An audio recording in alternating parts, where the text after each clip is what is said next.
আমি যেদিন প্রথম বউ হয়ে এসেছিলাম এ বাড়িতে, আমার শাশুড়ি আমাকে দেখে নাক সিটকানি দিয়ে একটা কথা বলেছিল আমার বরকে। খোকা, তোর পছন্দ দেখে আমি না বলে পারলাম না, শেষমেশ এমন একটা কালো মেয়েকে বাড়ির বউ করে নিয়ে আসলি, পাড়াপড়শির কাছে আমাদের মুখ রাখলি না। আমার বর সেদিন সবার সামনে আমার হাতটা ধরে বলেছিল, চামড়ার সৌন্দর্য আজীবন থাকে না মা, দায়িত্ব, ভালোবাসা আর বোঝাপড়াটাই আসল, যেগুলো নীলুর মাঝে আছে। বউয়ের গুণ আছে মানলাম, কিন্তু নাতি নাতনি যদি বউয়ের দিকেই যায় তখন তখন কি করবি? মা, সন্তান উপরওয়ালার দান। সন্তান সুদর্শন হওয়ার চাইতে যেন সৎ আর ন্যায়পরায়ণ হয়, সেই দোয়া কইর। শাশুড়ি সেদিন আর পাল্টা কোনো উত্তর করেনি, তবে তার চোখ মুখ দেখেই আন্দাজ করে নিয়েছিলাম এই শান্তিকুঞ্জে আমার শান্তির চাইতে অশান্তির অধ্যায়টাই বেশি বড় হবে। হলোও তাই। পদে পদে শাশুড়ি সবার সামনে অপদস্থ করতে লাগলো আমাকে। নিজের সর্বোচ্চ দিয়ে সব কিছু করার পরও তার মনে একটুও জায়গা করে নিতে পারিনি। তবে আমার শ্বশুরটা ছিল স্রোতের বিপরীতে। ভাগ্যিস কপাল করে এমন একটা শ্বশুর আর জামাই পেয়েছিলাম। শান্তিকুঞ্জে আমি বউ হয়ে আসার কয়েক মাস পর আমার দেবর বিয়ে করলো। মেয়েটা দেখতে শুনতে মাশাআল্লাহ, গায়ের রং দুধে ধোয়া। ফলস্বরূপ আমার শাশুড়ি হলো ছোট বউয়ের ভক্ত। ছোট বউ বলতেই অজ্ঞান, তার 7 খুন মাপ। ছোটর প্রতি এমন মন উজাড় করা ভালোবাসা দেখে মাঝে মাঝে নিজের মনেই আক্ষেপ করে বলতাম, উপরওয়ালা কেন যে এমন রং দিয়ে পাঠাইলো। বাড়িতে কোনো মেহমান আসলে ছোট বউকে ঠিক যেভাবে সবার সামনে তুলে ধরত, আমাকে ঠিক সেভাবেই আড়াল করবার চেষ্টা করত।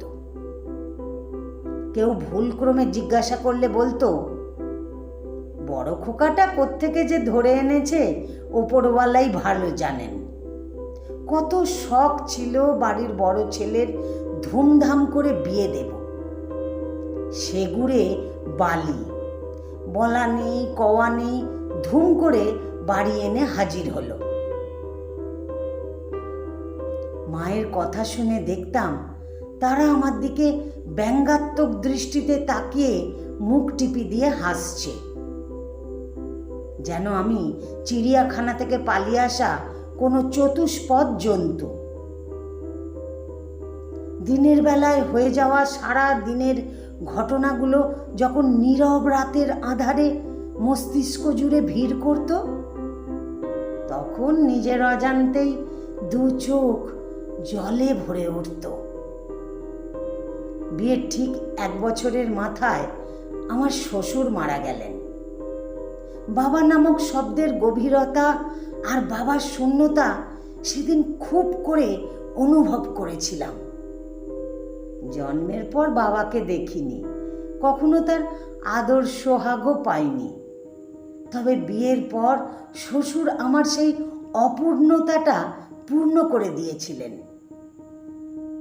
শ্বশুর মারা যাওয়ার কয়েক মাস পর আমার দেবর একদিন সন্ধ্যায় অফিস থেকে ফিরে সবাইকে ডেকে বলল, মা, ভাইয়া, আমার প্রমোশন হয়েছে, চাকরির সুবাদে আমার স্থানান্তর হয়েছে, এই বাড়িতে আর থাকা সম্ভব হবে না। প্রমোশনের কথা শুনে সবাই খুশি হলেও বাড়ি ছাড়বার কথা শুনে মন খারাপও হলো। কিন্তু কি করার, চাকরি করতে হলে তো এতটুকু ছাড় দিতেই হবে। আমার বর মাকে অনেক বুঝিয়ে সুঝিয়ে রাজি করালেন। মা সিদ্ধান্ত জানালো সে ছোট ছেলে আর ছোট বউয়ের সাথেই থাকবে। এই বাড়িতে থাকলে শ্বশুরের স্মৃতি নাকি তাকে বড্ড কষ্ট দিবে। আমরা দুজনে অনিচ্ছা সত্ত্বেও মাকে দেবরের সঙ্গে যেতে দিলাম। একটা গোটা পরিবার হঠাৎ করেই ছন্নছাড়া হয়ে গেল। প্রায় রোজ একবার হলেও মায়ের সাথে কথা বলতাম আমরা। মা বিরক্ত নিয়ে বলতো, আমি খুব ভালো আছি, বারবার এক কথা জিজ্ঞাসা করার কি দরকার? ওপরওয়ালার কি কুদরত, ছোট আর আমি একসাথে প্রেগন্যান্ট হলাম। দিন যত যেতে থাকলো মনের ভেতরে অজানা একটা ভয় চাড়া দিয়ে উঠতে লাগলো। শাশুড়ির কথা যদি এবার সত্যি হয়ে যায়। একদিন বিকেলে হুট করেই শাশুড়ি এসে হাজির হলো বাসায়। জিজ্ঞাসা করাতে বলল, ছোট বৌমা প্রেগন্যান্ট, এমতো অবস্থায় সেখানে থেকে বৌমার কাজ বাড়াতে চান না তিনি। মনে মনে বেশ খুশিই হলাম। যাক, শেষমেশ তো ঘরের মানুষ ঘরে ফিরেছে। আর এই অবস্থাতে মনোবল বাড়ানোর জন্য পাশে একজনকে লাগে। প্রেগনেন্ট থাকা অবস্থাতেও দেখতাম মা সারাদিন এটা ওটা আবদার করতো আমার কাছে। আমি খুশি মনে তার আবদার পূরণ করতাম। এই সব দেখে মাঝে মাঝে আমার বর বকাবকি করত। এই অবস্থাতে নাকি বেশি ছোটাছুটি বাচ্চার জন্য বিপজ্জনক। আমার যখন 7 মাস, তখন একদিন রাতে শাশুড়ির প্রচণ্ড রকম জ্বর হলো। রাত খুব করে বলার পরও তাকে হাসপাতালে নিয়ে যাওয়া গেল না। আমি রাহাতকে আশ্বস্ত করে বললাম, সমস্যা নাই, তুমি ডাক্তার নিয়ে আসো, আমি মায়ের সেবা করব।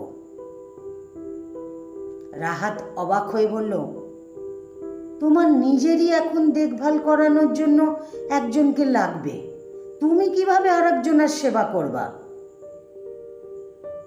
সে রাত পুরো নির্ঘুম কেটেছিল আমাদের। সারা রাত মাথায় জলপট্টি দিয়ে শেষ রাতে জ্বর ছেড়েছিল মায়ের। আমার এমন পাগলামি দেখে সেদিন রাহাত খুব বকেছিল, কিন্তু আমার বিশ্বাস ছিল মা একদিন তার নিজের ভুল ঠিক বুঝতে পারবে, আর সেদিন ঠিকই আমাকে বুকে টেনে নিবে।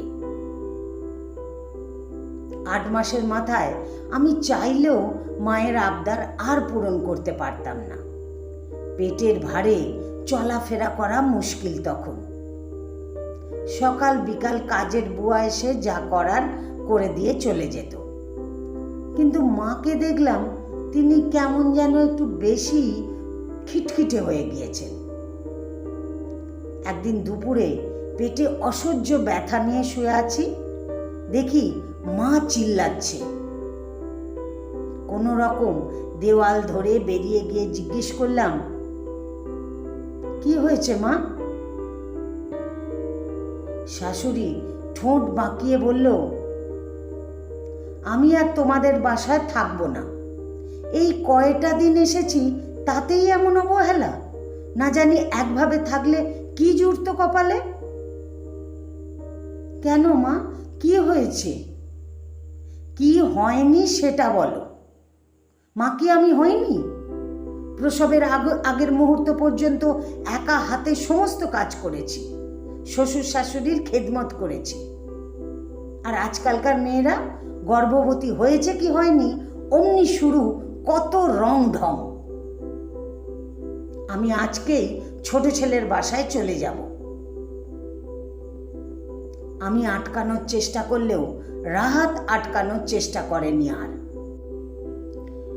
ব্যাগপত্র গুছিয়ে মাকে একটা সিএনজিতে তুলে দিয়ে আসার পর আমাকে মন খারাপ করে বসে থাকতে দেখে বলল, কিছু মানুষকে নিজের কলিজা কেটে ভুনা করে খাওয়ালেও খাওয়া শেষে বলবে লবণ কম হয়েছে। মা তোমাকে মন থেকেই মেনে নিতে পারেনি, তো মুখে আর কি বলবে? মন খারাপ করো না, মা যেদিন তোমার মূল্য বুঝবে সেদিন নিজ হতেই ফিরে আসবে। রাহাতের কথা বিফলে যায়নি। মাত্র 15 দিনের মাথায় আবার শাশুড়ি ফিরে এলো বাসায়। আসার পর দেখলাম তার ভেতরে কিছুটা পরিবর্তন হয়েছে।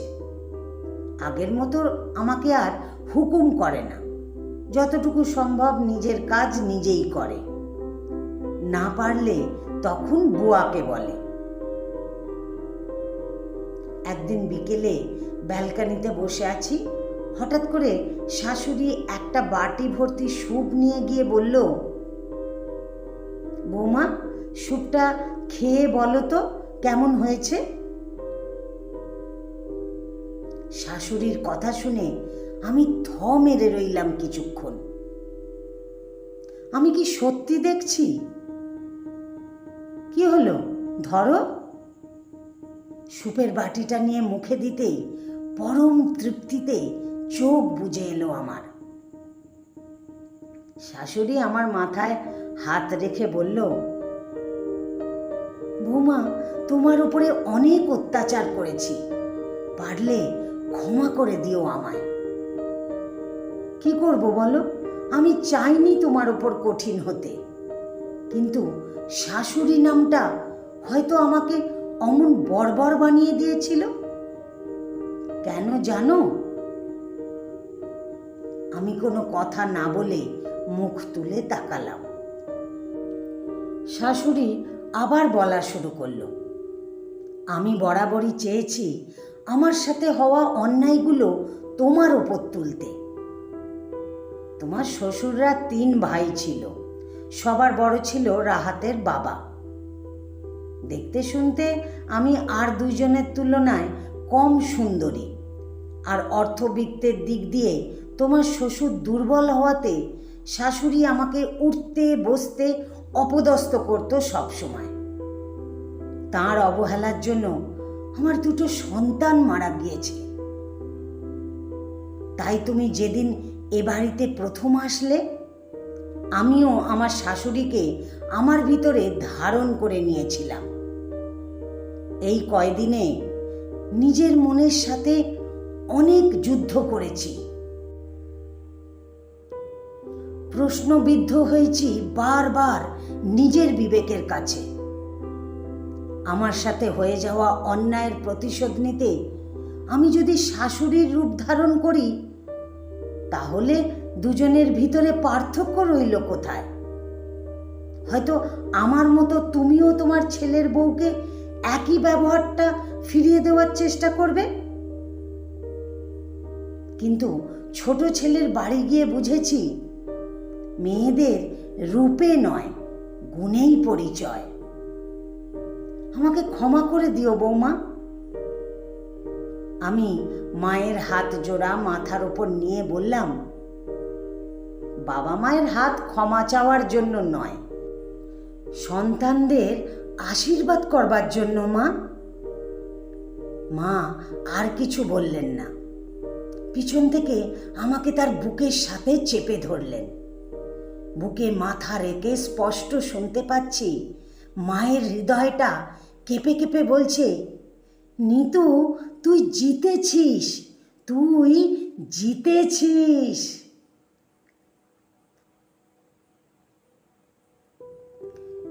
রচনা আশিক মাহমুদ। আমার গল্পটি যদি ভালো লাগে তাহলে একটা লাইক দিয়ে আপনাদের মতামত কমেন্ট বক্সে জানাতে ভুলবেন না। আর এরকম নতুন নতুন গল্প শুনতে যারা আমাকে ফেসবুক থেকে শুনছেন ফলো করে দেবেন, আর যারা আমাকে ইউটিউব থেকে শুনছেন আমার ইউটিউব চ্যানেলটিকে সাবস্ক্রাইব করে আমার সাথেই থাকবেন। ধন্যবাদ আপনাদের সবাইকে এতক্ষণ সাথে থাকার জন্য।